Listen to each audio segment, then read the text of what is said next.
Yo, yo, yo, yo, yo. It's your boy MF Crypto here, aka Quantstradamus, aka the Wife Changer, aka the Quant Father. Once again. And as always, I'm on a mission to help you build generational wealth. Welcome back to the channel, my fellow subscribers, and for those of you who may be tuning in for the very first time, welcome in as well. Do yourselves a major favor if you haven't done so already. Hit that subscribe button and click on the bell for notifications, because I provide the single greatest quant network updates on all of YouTube. Ladies and gentlemen, huge quant network video update for you today. Major market turmoil ahead. Cheaper QNT coming soon to an exchange near you. Guys, keep in mind, QNT, obviously if you've been following this channel, you know is the greatest asset on planet Earth. It is a long-term investment. I've made that very clear to you. DCA, dollar cost average into whenever possible, never financial advice, but if you believe in the long-term trajectory of QNT, you can never go wrong investing over a long period of time. With that being said, two critical catalysts for why I believe the price point will go lower. As you can see right now, Bitcoin is down on the daily. We've seen a pretty drastic dip down to 64,899, down nearly 2% on the daily. We just received the FOMC decision. The Fed will not be cutting interest rates. I will get into that in a moment here. You can see we were trading about $2,000 higher. After that decision was released, we saw a sharp decrease and price cut in BTC. Switching over to the GOD token, the greatest asset on planet Earth, we also saw a decrease on the daily, down from our high of about $70 as low as $68.28. Currently it's $68.72. Ladies and gentlemen, we are going to see even cheaper QNT in the future, and many other so-called influencers out there on YouTube will not tell you that. They will tell you to buy. And while I recommend over the long term and spreading out your risk factor with that DCA strategy, I believe strongly that there will be cheaper entry points in the future. Do not get discouraged. Do not forget that this is a long-term hodl. Backing up that evidence of why I believe this to be the case, ladies and gentlemen, summary of the Fed decision today. Fed leaves rates unchanged for 8th straight meeting. They're taking a wait-and-see approach. They are essentially going hands-off and allowing the economy to absolutely crater and fall flat on its face. Fed reiterates no rate cuts until confident inflation is moving 2%. Inflation has eased but remains somewhat elevated. What a joke. The inflation is absolutely burying people across the United States and to a larger extent around the world. Fed says there has been some further progress on inflation, attentive to risks on both sides of dual mandate. Unemployment rate has moved up but remains, quote, low.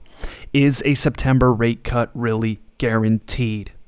Now, I do believe, ladies and gentlemen, that a rate cut will come in September, but it will be far too late by then. This is a sinking ship.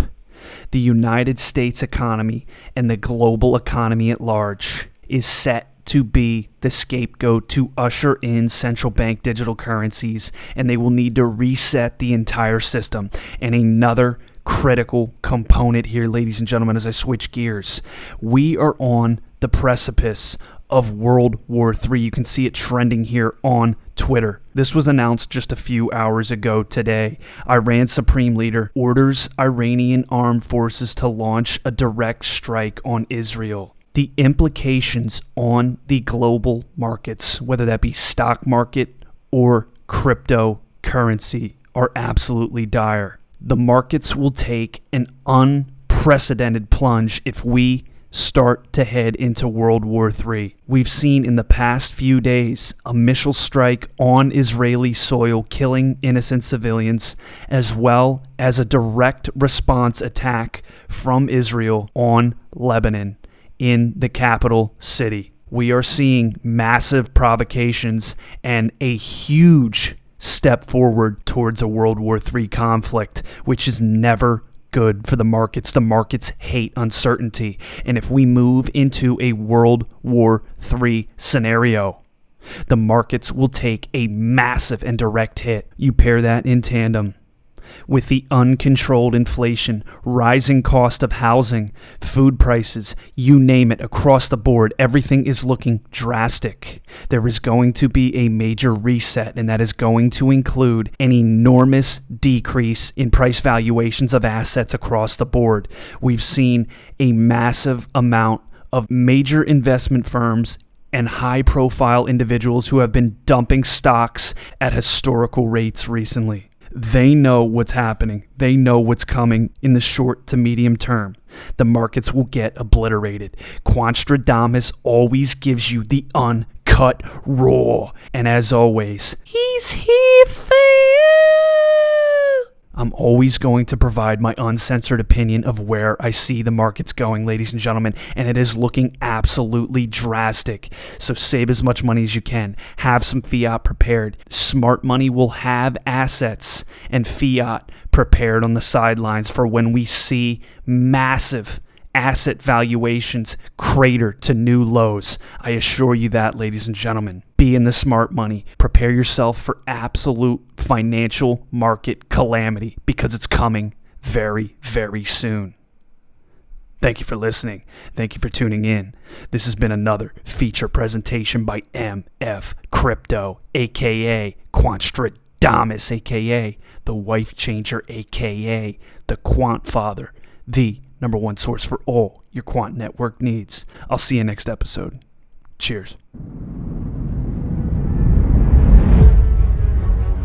If the lion is the king of the jungle, how can he be the king of the jungle?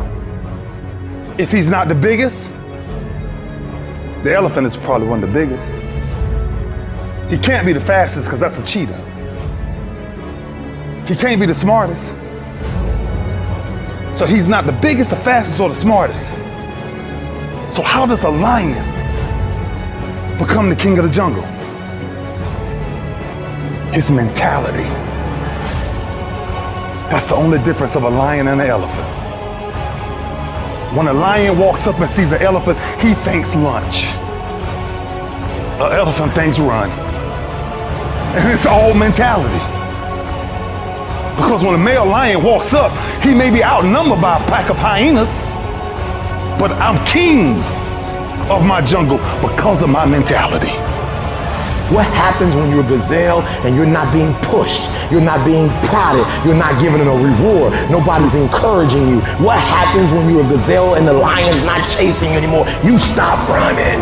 But what happens when you're a lion? When you're a lion, it does not make a difference. You realize that if your family is going to eat, that if that pack of lions is to survive, then you gotta go hunt.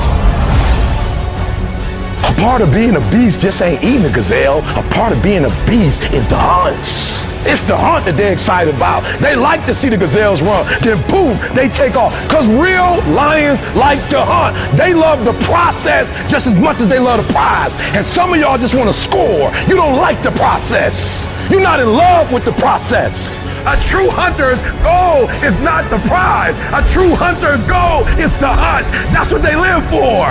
They live to hunt. They don't just live to catch it. It's the whole process. When you are a true hunter, you don't go by time, you go by the gazelle. When you are a true hunter, you hunt until you get a gazelle, and you don't stop until you get one. And then you get another, and then you get another, and you get another. If you're gonna do what you say you're gonna do, be what you say you're gonna be, you're gonna have to lion me out. You a gazelle, you're gonna come up short. You a gazelle, you're gonna have an average experience. You a student, I need you in lion mode. You an entrepreneur, I need you in lion mode. You trying to lose weight, lion mode. You can't do nothing significant in gazelle mode, nothing. Nothing impressive happens in gazelle mode. Nothing happens in run mode, give up mode, quit mode, scared mode, fearful mode, nothing happens. Everything happens in lion mode like I'm coming to get you.